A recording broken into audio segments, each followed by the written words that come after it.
If you need to factory reset your Westinghouse Roku TV, whether you're fixing an issue, selling it, or just starting over, here are 2 ways, including a hidden menu, to perform a hard reset on your TV.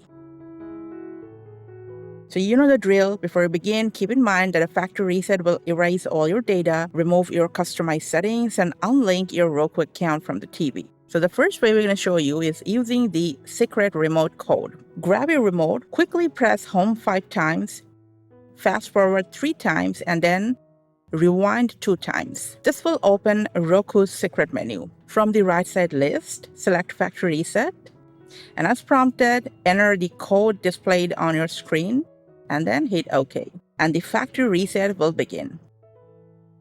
The second menu is kind of the usual from the settings. So from your home screen, go to the side panels and open Settings.